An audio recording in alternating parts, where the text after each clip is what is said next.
In terms of the implications for policy, which I will discuss much more thoroughly when I reach the conclusion, the press real natural rate of interest is going to do a couple of things. From the point of view of fiscal policy, it's going to allow for a little bit more headroom in terms of expanding um, debt.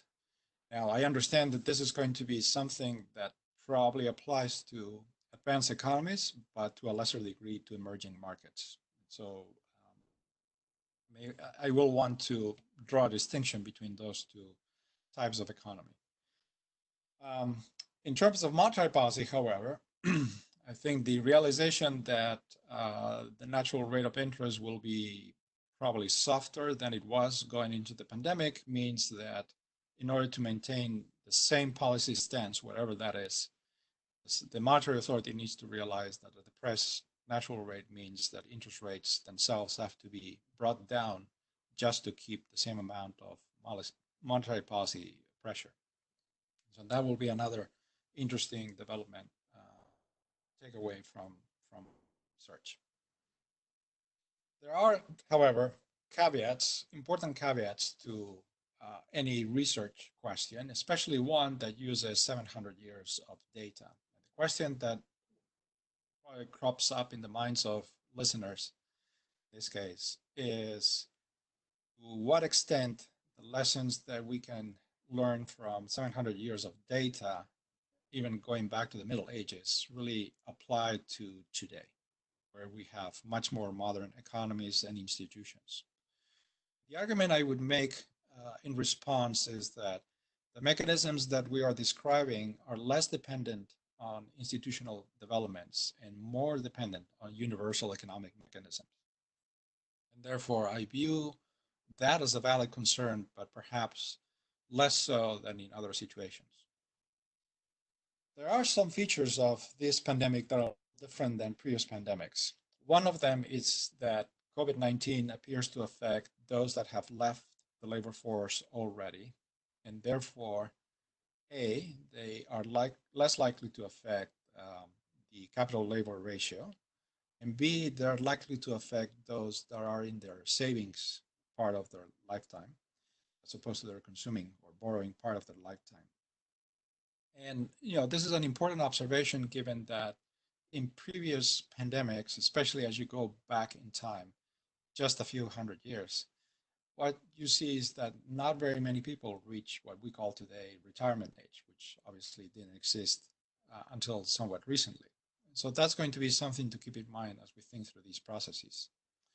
The other is a hope that our ability to control the pandemic will result in a significant death toll, but a relatively small share of the population.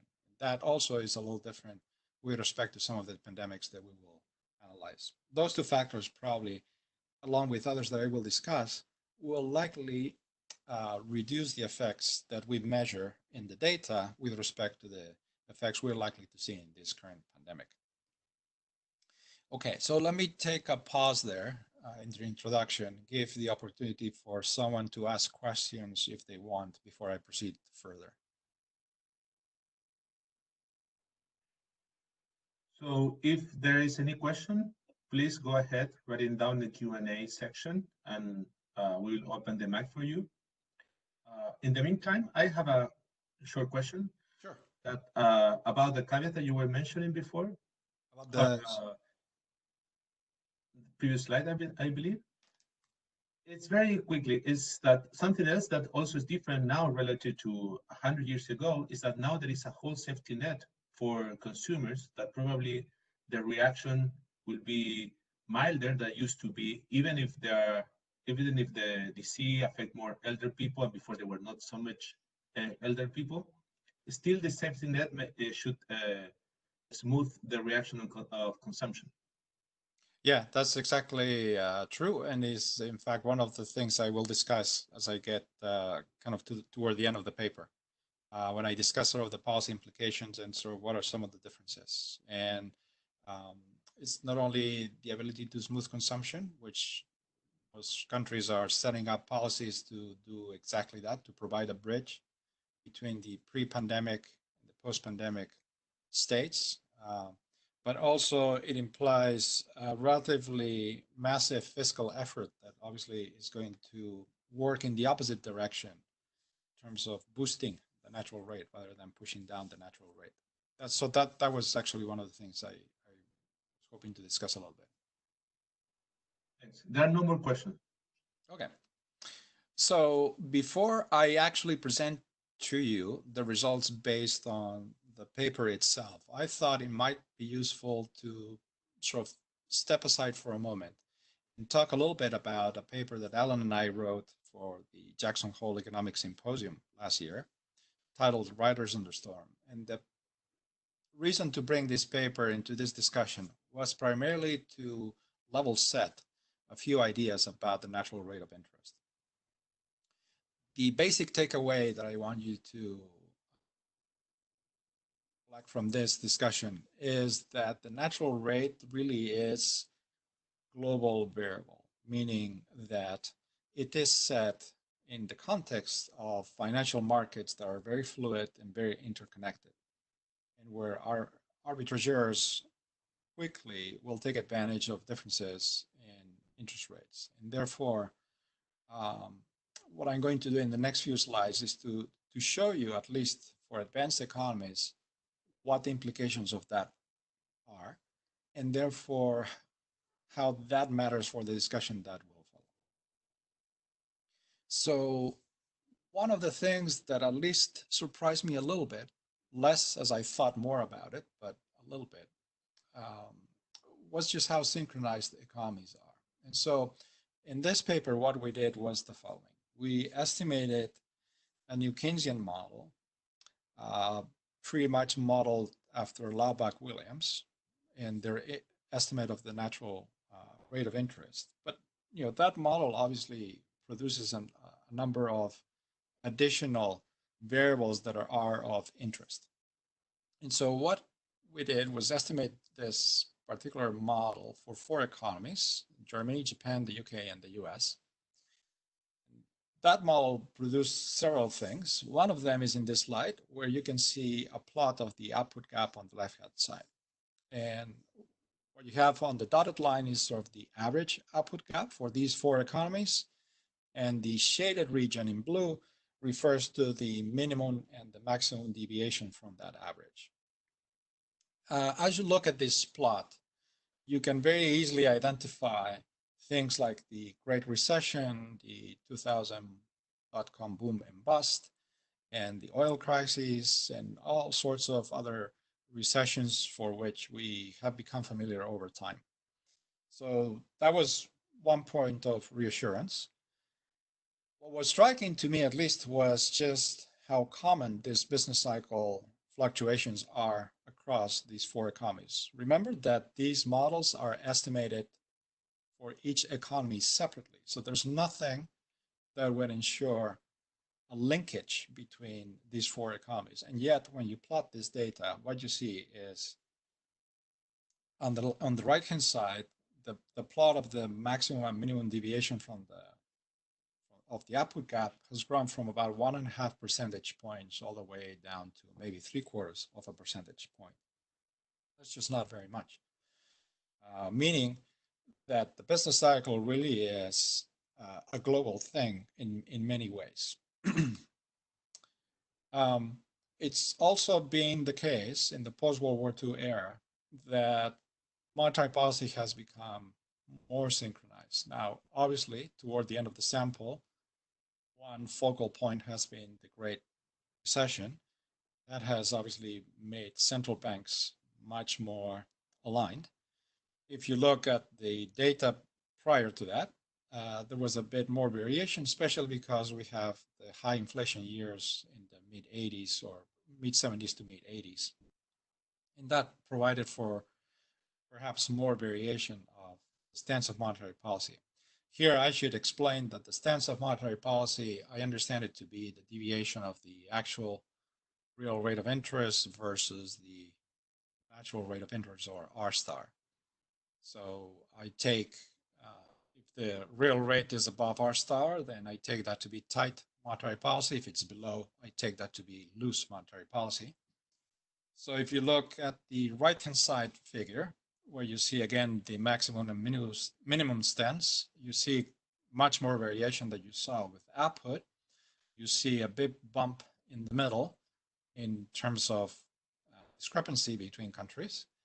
That again coincides with the oil crisis and high inflation years of that era. And then coming down, probably even well before the Great Recession, but definitely much more since the Great Recession, and as many countries drove interest rates essentially to zero. Now, another thing that perhaps not everybody is aware of is that while we tend to think of advanced economies as having central banks fashioned in the modern sense of maybe inflation targeting and being independent and having sort of a very clear mandate from the government to control inflation. That is true. If you look at OECD countries, these are CPI inflation numbers. So if you think about the US with a target of 2% for the PCE price index, that translates to about a 2.3 inflation rate for the CPI index. And that's more or less what you see from the last 20 years. For the OECD, that was true with a great deal of success. With inflation softening as a result of the Great Recession, then up to the pandemic, it was very gradually, very slowly, especially in Europe, coming back to 2%, maybe more successful in the US, but even so, with great difficulty. What's striking in this picture, at least to me, was that decline in inflation was happening at the same time in non-OECD economies. Now, that doesn't include all non-OECD economies. It excludes some high inflation countries like Venezuela and Zimbabwe and other economies. But nevertheless, this is a group of economies that we would not necessarily associate with having central banks that are independent with kind of inflation targeting mandates and things of that nature. And yet, what you see is that inflation over the past 20 years has been declining very steadily to the point that toward the end of the sample, inflation pretty much everywhere was relatively low. So that's going to be something else to keep in mind as I go forward in my discussion. Over time, as economies mature, especially these four advanced economies that I'm studying, the US, the UK, Germany, and Japan, what you see is a decline in the potential rate of output growth. And that, of course, is associated with a decline in the real rate of interest. As there are fewer opportunities for growth, there's usually fewer demands on the savings of a nation. And as a consequence, what we've seen in the past 30 to 40 years, perhaps, is not entirely surprising that we've had a decline in R star.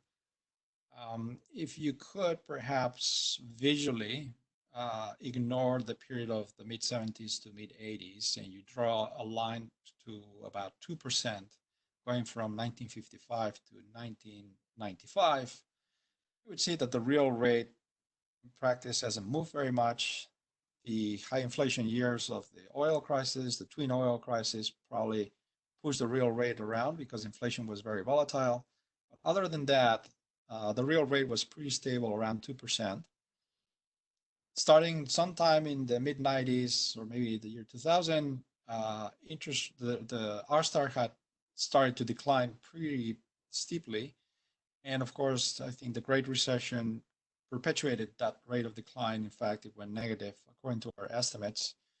And at least in the US, it had started to become slightly positive. The latest estimates prior to the pandemic were in the neighborhood of 0.5 percentage points, lower in Europe, of course.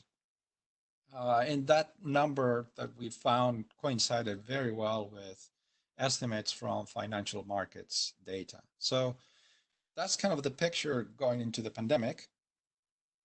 With respect to interest rates, what's interesting is, as interesting as this picture is, it's interesting to see that picture in the context of our data.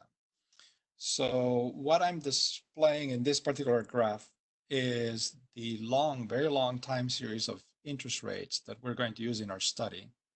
This data was essentially put together by an army of economic historians over time. And Schmelzing has done a great job at putting it all together and putting the data in the Bank of England's data repository so that we can all use it. But what I'd like to do right now with this picture is not so much talk about it in great detail, which I will do momentarily, but perhaps draw your attention to the last 50 years, which coincide with that picture that I showed you earlier. So if you look at those two little bumps toward the end of the sample, those are exactly the two little bumps that I showed you. I discussed the post-World War II experience.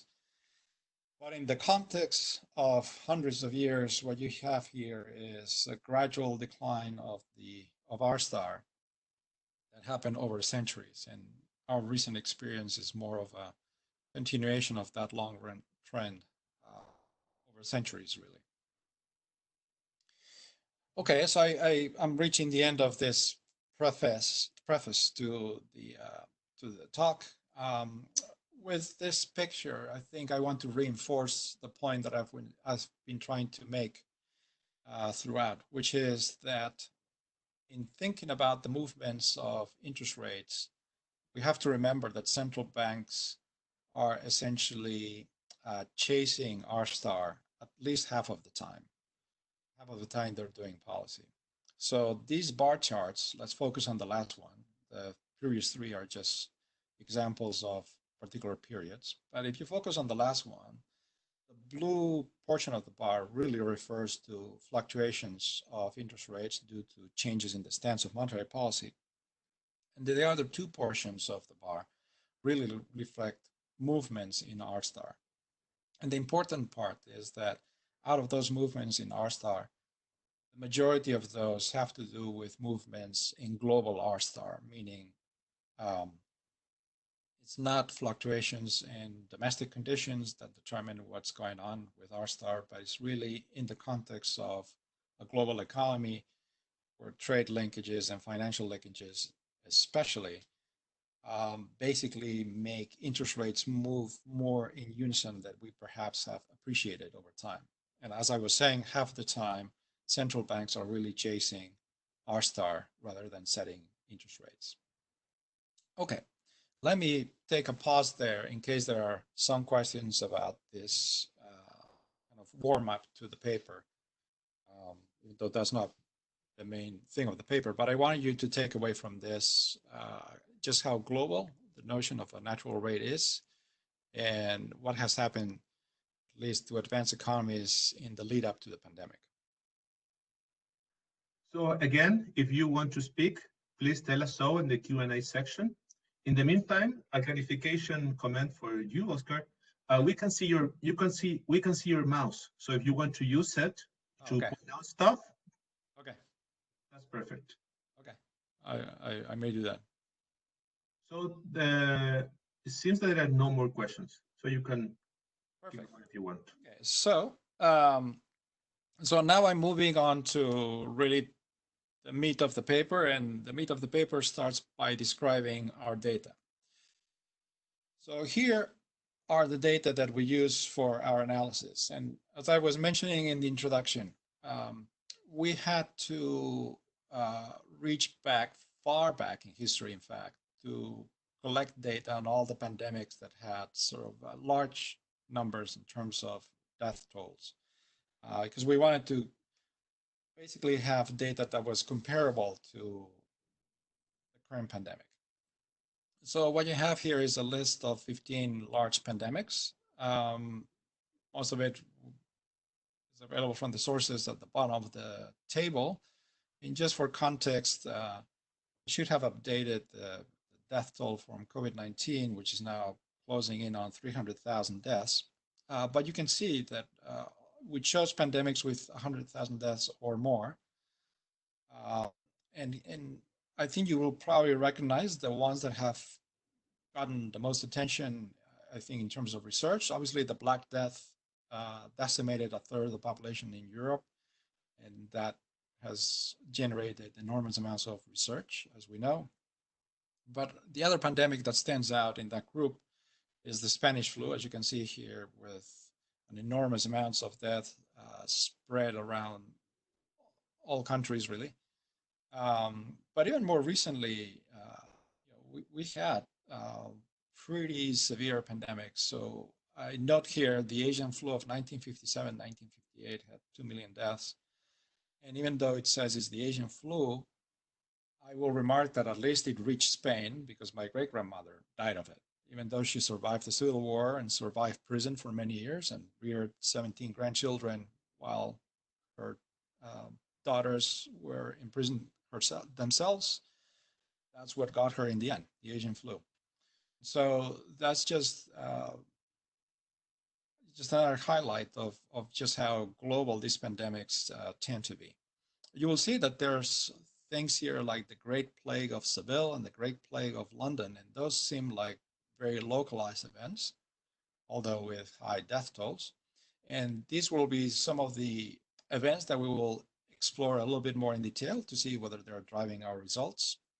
There are other robustness checks that we will conduct. As you can see, some of these events, such as the Spanish flu, seem to come at the heels of the First World War and then seem to precede the Great Depression by 10 years. And so one wonders what the effects of those bookend events have on our estimates, and we will explore that.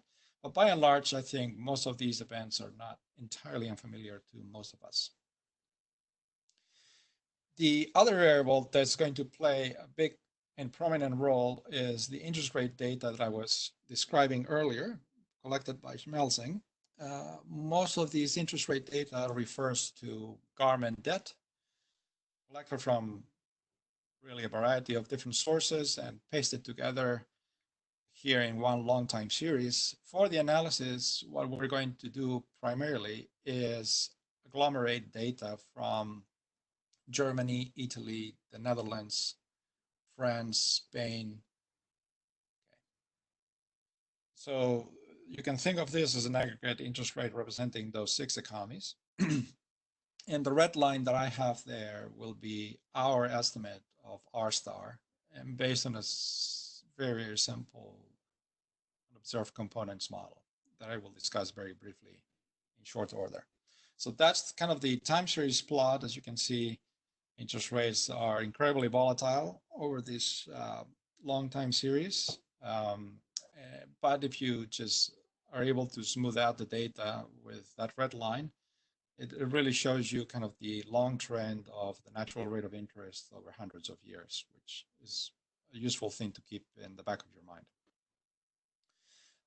There are other sources of data that we used, mostly for external validation of our main results. In terms of real wage, which as you will see momentarily, something that we really want to look into. For England, we relied on data from our colleague Greg Clark and from Thomas and Dimsdale. There are some data for France, Germany, Italy, Netherlands, and Spain from Allen. Then again, for England, we will have some data for real GDP per capita, but not for the other economies. So a lot of the sort of external validation of our results will be primarily relying on English data. Okay, so let me go into the empirical design quickly, unless there are any questions about the data. Okay. Again, if you have any question, please tell us so in the Q&A section. Okay, so that was a short stop, so maybe there are no questions. So the empirical design, this is the only slide with any equations. So I'll try to be brief on this. But the main point of view that we take is that pandemics are natural experiments in the sense that they are not explainable by economic events. They happen when they happen. They're biological processes. I understand that in times of war, the conditions for pandemic outbreak are better than at other times, but the reality is that there are many wars that don't actually result in a pandemic. So from that point of view, I think it's safe to assume that sometimes pandemics happen even without armed conflict. And so that perspective that says that pandemics are essentially exogenous events means that we can actually estimate average treatment effects pretty much by taking simple difference in means. In this case, the variable that we're interested in exploring is changes in R star over time by comparing what happens to R star in times of pandemic, so PT equal 1 versus times of nothing, PT equals 0. And omega t here refers to additional information that we might have at that point in time. So the approach that we're going to follow is to calculate that average treatment effect, tau, using local projections.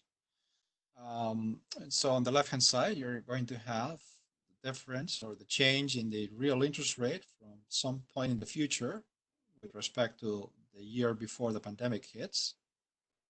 And PT is going to be a dummy to take the value of 1 if the pandemic happens in period t, and 0 otherwise. And then just to improve on the precision of our estimates, we're going to add a few lags of the real rate of interest.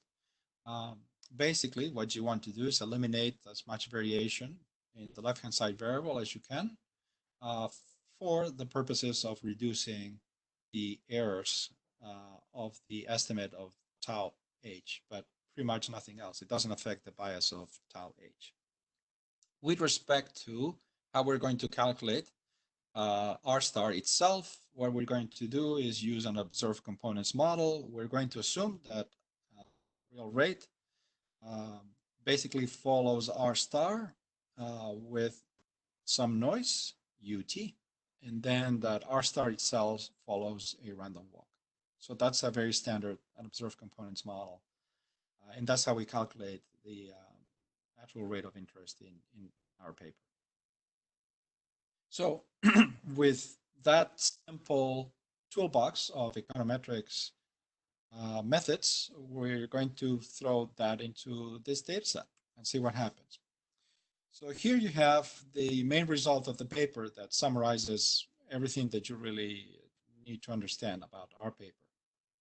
So this figure basically says that if there's a pandemic in year 0, interest rates remain fairly stable for the first few years after the pandemic, but after that, the real rate appears to decline. It declines by quite a bit, almost 1.5 percentage points, sometime 20 years after the start of the pandemic. And then after that point, it seems to start recovering. So that's kind of the main result. The question I often get at this point is, wait a minute, why did it take 10 years for the pandemic to have any effect on the real rate? Now, the answer to that is, of course, we're not ruling out with this picture immediate movements in interest rates themselves that happen as a result of the pandemic. And in fact, the financial markets being obviously so active, you would expect that immediate reaction in interest rates.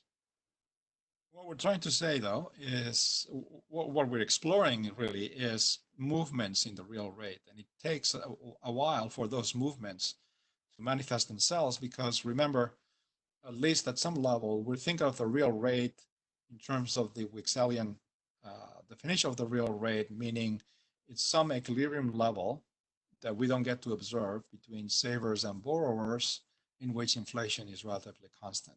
So it takes a while for the forces that destabilize that equilibrium point to show up in the data. And therefore, this is why you have such persistent dynamics. As you can imagine, if you had sort of more standard procedures to estimate such an effect, they're just not very well suited for this task because we tend to rely on methods that focus on really perfecting forecasts in the short run, and then we use those methods to extrapolate those forecasts into the long run. Well, those usually are not exactly the objective function that we have when we look at a picture like this. And so that's the advantage of maybe using a local projection in this case, especially when you have something that has such a long life. Now, within this picture, there is a fair amount of heterogeneity. So we were able to decompose, or rather look individually at each of the countries in our data set to see whether they all had a similar response or not. And in fact, you see a great deal of commonality, but some important differences. I would say that France, for instance, looks almost exactly as the picture that I showed you earlier. But in contrast, Germany seems to have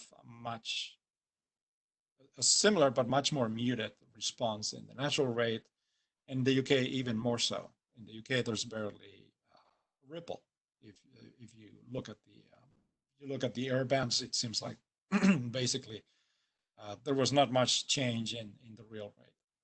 Whereas if you look at countries like Italy, the Netherlands, and Spain, especially, the effect on the real rate appears to be much more dramatic and much more long-lasting. So yes, there is quite a bit of variation across the countries, even though there are strong points of commonality even throughout the economies that don't seem to experience much of a change in the real rate. Excuse me. Well, because we only have 15 events and we're being a little heroic in using 700 years of data just to kind of pick up what's going on in these 700 years, it's imperative that we do some robustness checks. And so some of the robustness checks for our results include the following. So on the left-hand side picture, this one around here, we're allowing for 3 major trend breaks that have been documented by historians: the post-volume famine, North wine gas revolution, and the post-Napoleonic order. So we allowed for those trend breaks that didn't change the picture significantly. If anything, it makes it even more aesthetically pleasing, as the real rate appears to come back to zero after 4 years.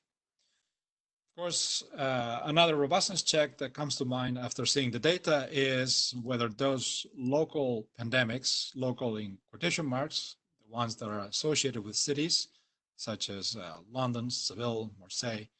So if you exclude that, would that change the picture? The answer is pretty much no. It's almost exactly the same picture.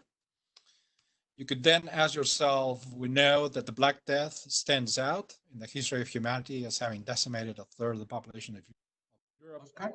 Yeah. Sorry for interrupting you. Andres Fernandez has a question. I'll open the mic for you, Andres. Okay. Luciano, could you open the mic for Andres, please?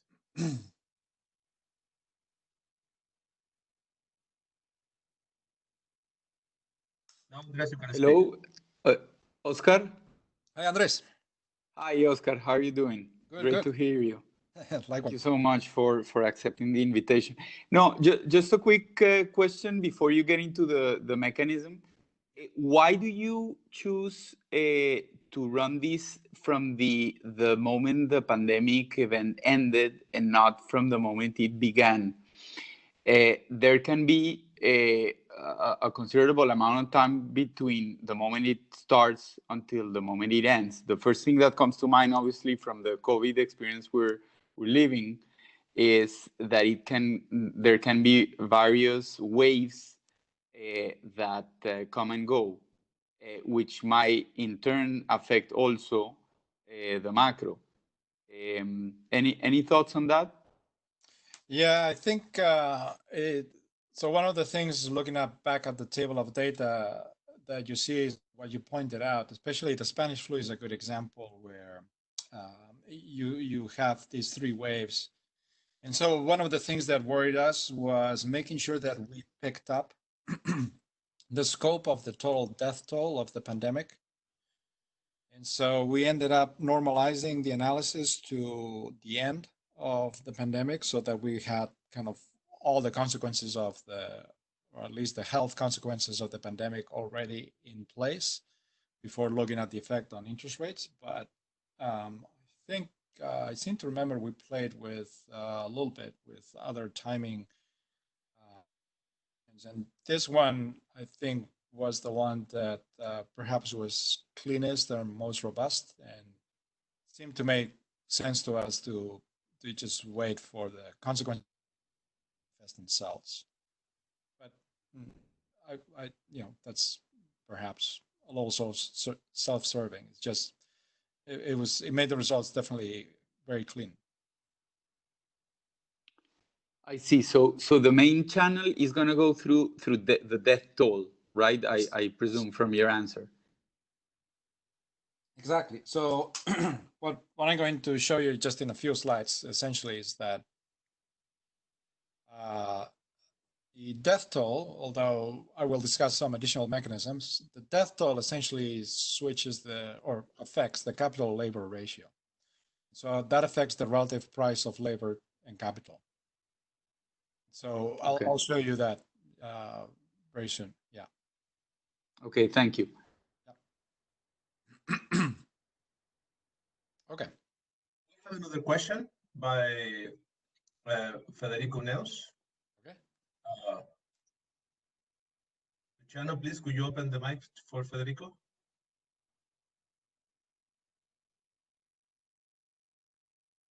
Now, Federico, you can speak. Okay, thanks. Hi, Oscar. This is Federico Neus. I'm a researcher here at the Central Bank. So just a very simple question. So I guess following on the last thing you were saying, does it matter if you, instead of treating these events as a 0-1 dummy, whether you do it like weighted by the death toll relative to population? I guess it should matter, but I don't know in what direction things would go. Yeah. So that's instead of a dummy. That's also something we considered. Now, in the end, unfortunately, we don't have total population figures going back 700 years. So ideally, I think you're right. You would want to examine the death toll as a share of the total population, because that would give you a more precise measure of the kind of effects on the labor force. But unfortunately, we just didn't have the data. So we had to settle for just using dummies. Okay. Yeah, that's perfectly understandable. Yeah. Other questions? No more questions, it seems. Okay. So let me continue. We were checking how robust our results, and another thing that we checked was what would happen to our results if we excluded Black Death. As you can see, pretty much nothing. And also there was a question as to whether it made sense to exclude the Spanish flu, given that it happened at the end of World War I, and it happened 10 years before the Great Depression. Might that have an effect on our estimates? And the answer is not really. So as you can see from all these robustness checks, the main message seems to survive pretty clearly. So now, in order to understand why that happens, what we did was extend the original local projection to include dummy for wars. And for that, we considered relatively big armed conflicts with at least 20,000 casualties per year. Some of these events obviously last over several years. But as you can see, the effect on the real rate is very different in wars than it is in pandemics. So that got us started to think that the reason that you have such a diverging effect has to do with this dislocation of the capital to labor ratio. Whereas in pandemics, you don't have destruction of capital, you clearly do in wars. So that prompted us to think that the reconstruction effort puts far more pressure as more people are trying to invest and redo destructive capital on interest rates than pandemics obviously do. And this difference that I showed you in this picture, it can be formally assessed statistically. So as you can see, over the first 10 years, there's probably not much of a difference. Things open up in years 20 to 30, perhaps, and by year 40, both responses are starting to converge back again. And that's pretty much what the evidence suggests. So this table, all it says is that, yeah, if you look at the difference between those two responses in years other than years 20 and 30, highlighted in red, the differences wouldn't be significant, but they are statistically significant in years 20 and 30. Well, that's sort of suggestive, but we wanted to provide a little bit more evidence that, in fact, this shift in the capital labor ratio was the explanation behind this depression of the real rate in pandemics, but not in wars. And for that, there is another question. I'm sorry for interruption. Go ahead. Luciano? Hi, Oscar. Just a clarification question. Could you consider wars also as exogenous events? So in order to study their kind of marginal treatment effect? Not in the same form as as pandemics, clearly. Unfortunately, we just don't have the data to predict wars. So, you know, you could imagine you go to war to basically, in the old days, extend your capital. That's the only way to improve your capital stock. But we don't have means to really get an instrument or really condition on other than past values of the real interest rate. So if you think that wars in the Middle Ages were affairs in which you're trying to capture land, and land is essentially the only way to quote unquote produce capital, then from that perspective, the real rate on the right hand side does as good a job as you could imagine in terms of trying to explain why might a country engage in war with another country.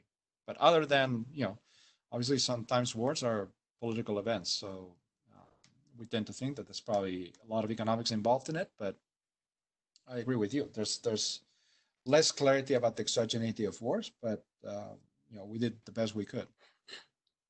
Perfect. Thanks. Yeah. Okay, so maybe this will help actually, since the next section, what we wanted to do was say, okay, is there other data that would essentially match the story that we have in mind in understanding why wars and pandemics are so different? And so to do that, what we said, well, if the mechanism is the one that we have in mind, basically a shift in the capital labor ratio, which essentially shifts the relative price of capital and wages, then we should see wages go up after pandemics. And that's exactly what we find. So at least for England, where we have the data, if you look at wars essentially have no effect on real wages.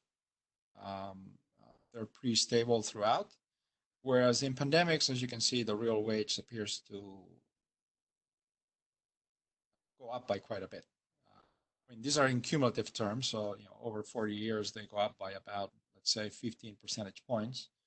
So, you know, it's not a huge amount per year, but over time, that's a visible effect that you can measure. Now, at the same time, what you have here is a plot of real GDP per capita, again, only for England, because that's what we got the data for. And again, there's a big difference between what happens in wars and what happens in pandemics. So again, if there's no capital destruction in a pandemic and the capital labor ratio increases, then you know that appears to facilitate the growth of real GDP per capita. At some level, mechanically, have experienced a heavy death toll. So if you're able to maintain production, that's going to look like real GDP per capita is increasing. Nevertheless, in wars, you also have death tolls that are significant, and those don't seem to have an effect on real GDP per capita of the same magnitude. And so it seems sensible to try to put together what are the relative effects of pandemics and wars in terms of R minus G.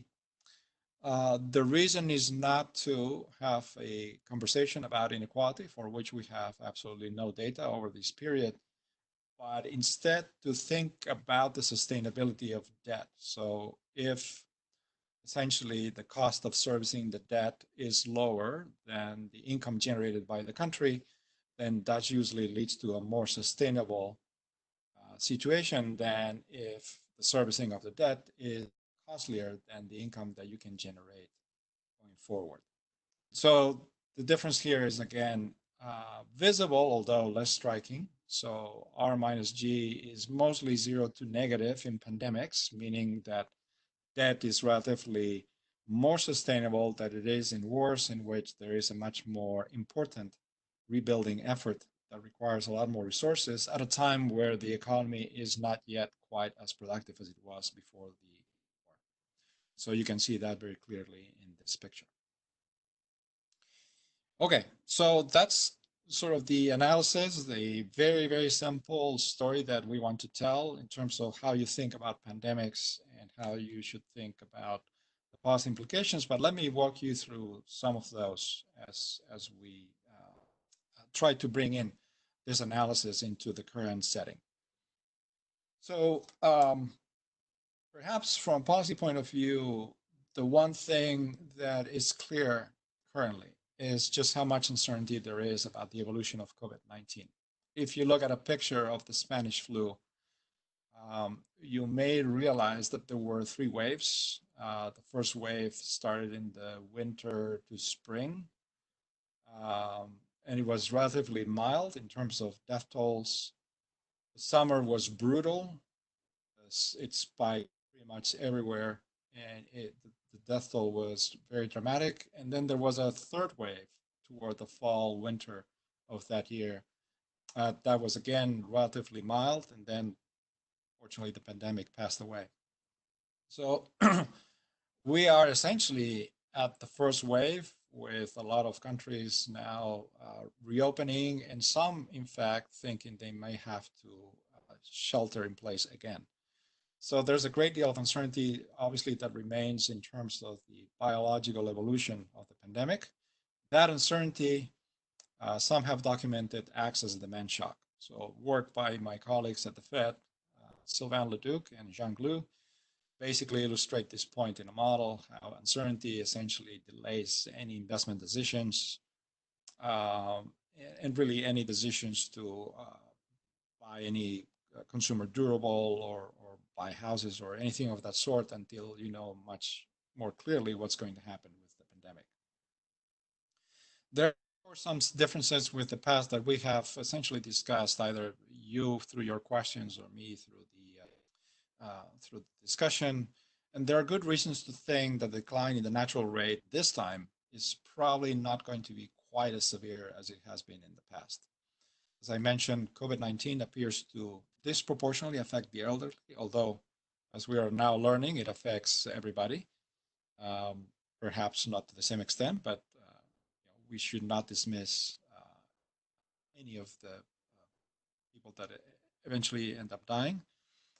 The death toll, we hope, but we don't know, is going to hopefully remain relatively low with respect to total population. And this goes back to one of the questions about normalizing our death tolls by population. That would make a lot of sense, but unfortunately we were unable to do that.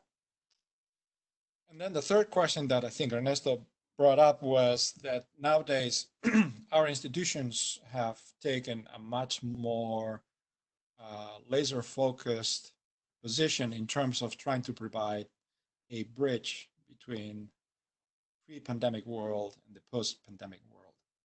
I was reading some op-ed by Raghu Rajan arguing that at some level we have to let the economy do its usual reshuffling and let some businesses die. But I think that's a little misguided in the sense that when we look at previous recessions and we have economic mechanisms that lead to businesses failing, basically what we have in mind is that kind of creative destruction setting that allows new businesses to be put in place and removing businesses that were not successful from the economy.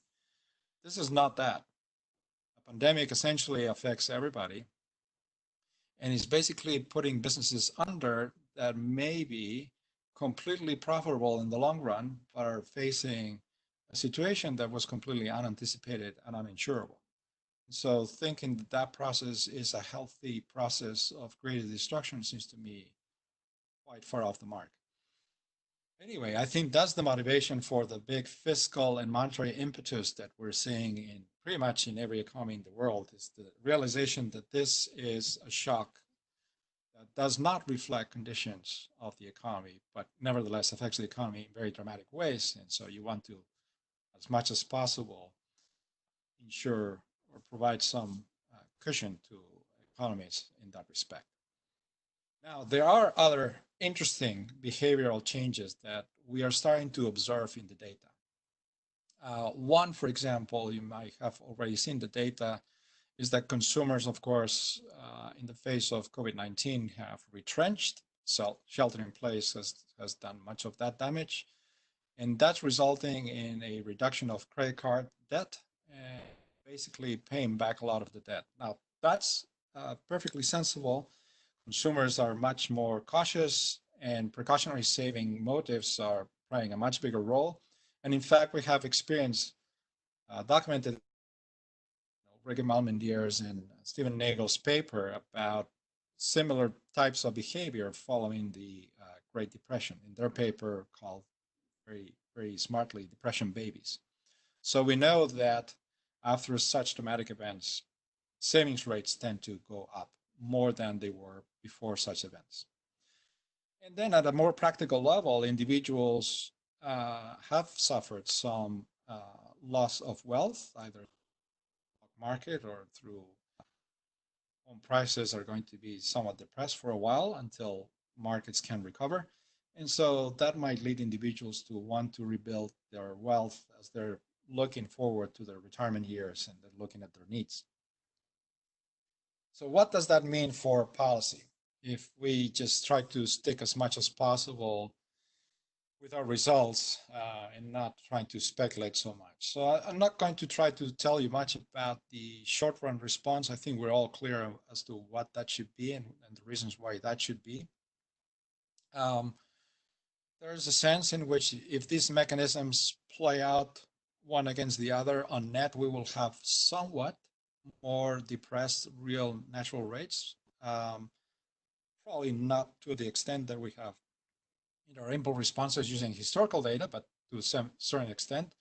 And that at least should provide some headroom for the massive expansion of public debt, with the big caveat that that applies to advanced economies far more than it probably applies to emerging economies. And I really don't have any data to show you how that might play out in emerging economies.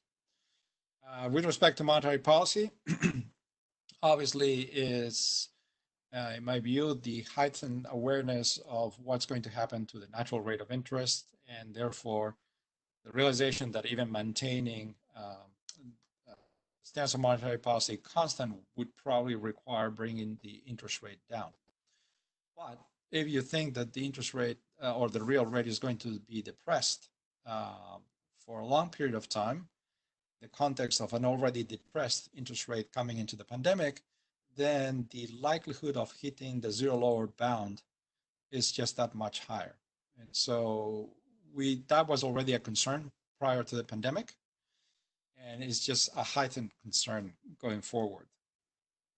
This is more the case because, again, some of the data that is coming out from the pandemic already, especially the release of the CPI today in the US, clearly shows a rather dramatic decline in inflation, except for food items, as to be expected. But that is also visible, I think, in financial markets. So let me show you a picture. And with that, I will pretty much conclude. So this picture is a picture of 10-year break-evens comparing what was happening in 2019 with what is happening in 2020. So 10-year break-evens are essentially the difference between a 10-year treasury bond minus a 10-year inflation-protected bond.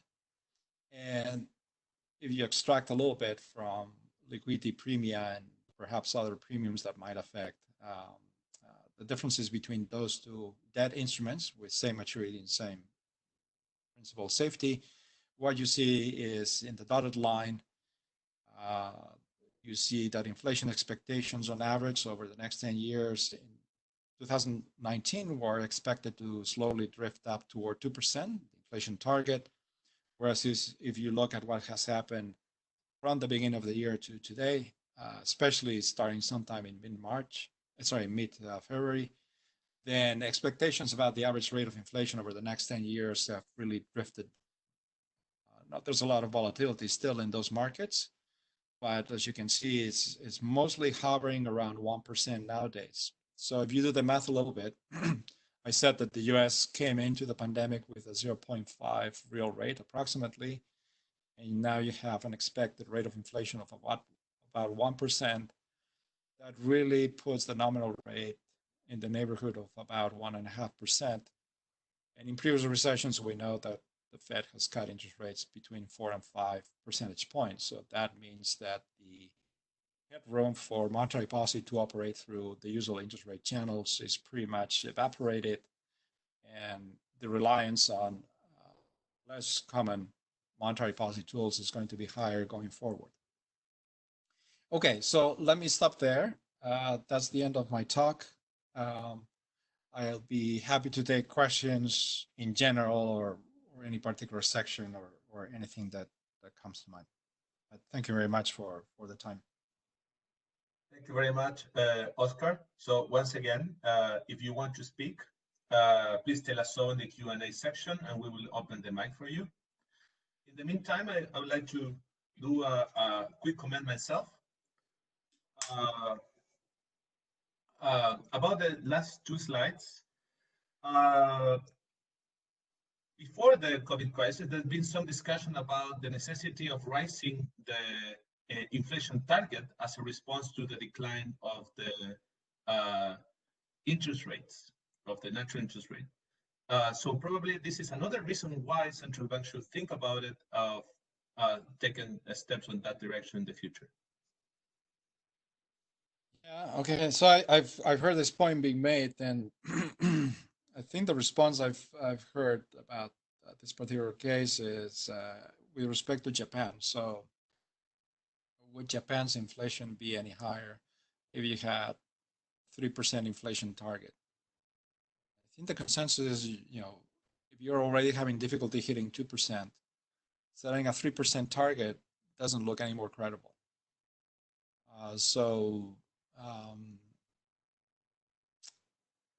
Maybe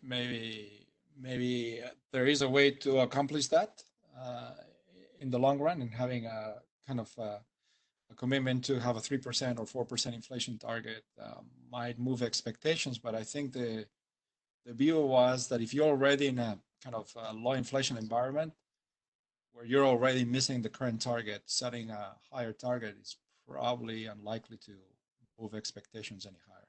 But I mean, that's a funny reaction, in the sense of it's just acknowledging that central banks can do nothing about inflation in general, and people should not know it. Well, maybe that's a new reality. Maybe it is, yes.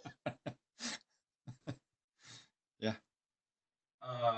Any other question and comment? Please go ahead. Okay. Andres Fernandez now has a question. I'm going to open the mic for him. Give me 1 second.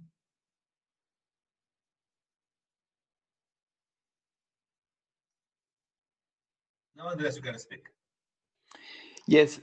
So I'd like to ask a question regarding I would call it the endogenous response of consumers to this shock, to the pandemic shock. One of the painful things that we've been learning about this shock is that you can have a relatively low death rate. You can have no quarantine, no mandatory quarantine, and still people will stay in their houses, will not go to restaurants, will not go to work, etc.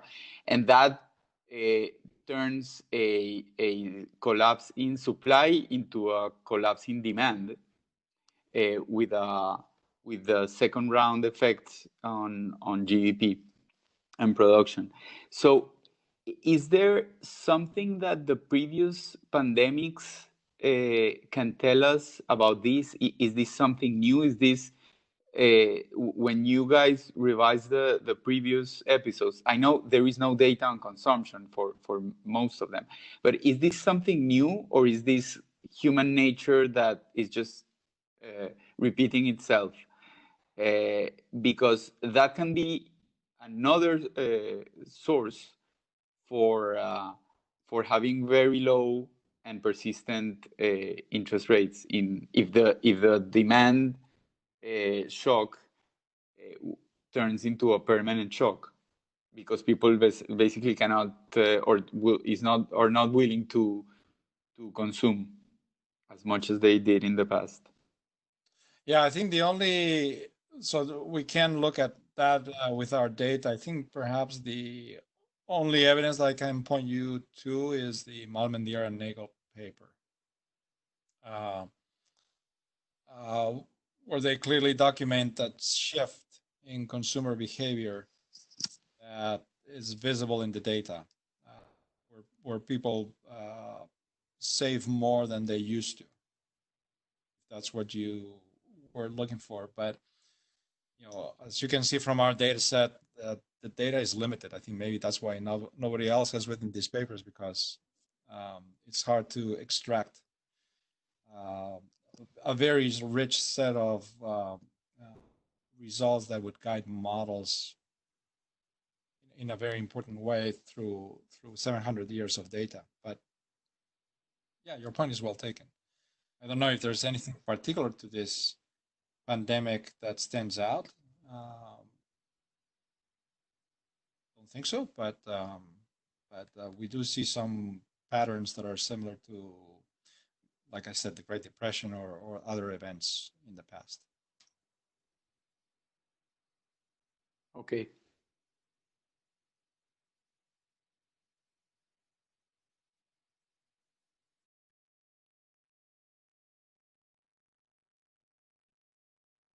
Other questions?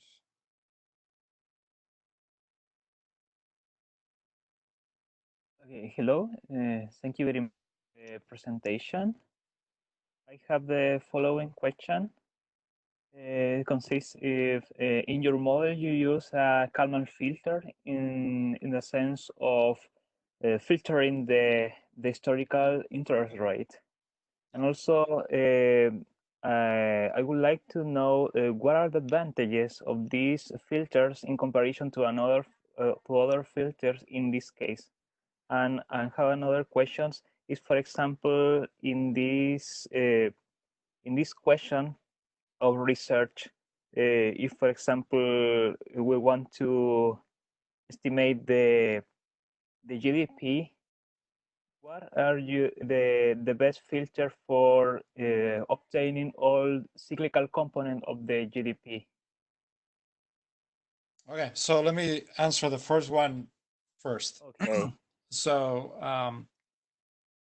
one could have used a simple moving average filter to do what we did. And the one that comes to mind is the HP filter. But the one thing that we wanted to do was not kind of rely on kind of future information. And, it's always controversial when you use a double-sided filter. In practice, my sense is that the unobserved components model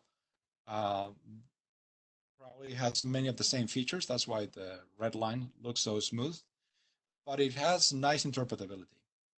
So it basically allows, it allows allows us to think about the real rate as just moving as a drifting random walk, and then interest rates to just move along with it.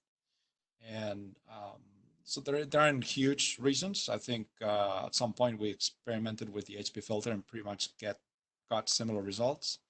So I don't have a strong view other than, in an HP filter, you're using kind of double-sided moving average of some sort. You could use other bandpass filters, but this seemed to work pretty well. With respect to your question about GDP, that's a deep question.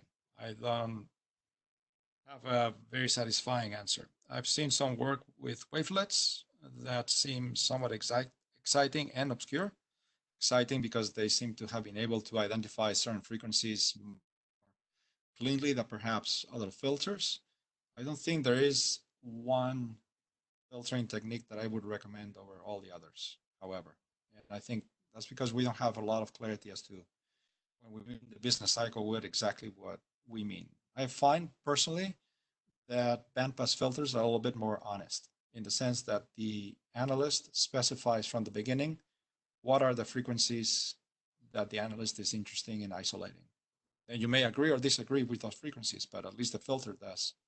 isolate the frequencies that you set up to isolate. I don't know if that helps. Thanks, Oscar. Is there any other question there?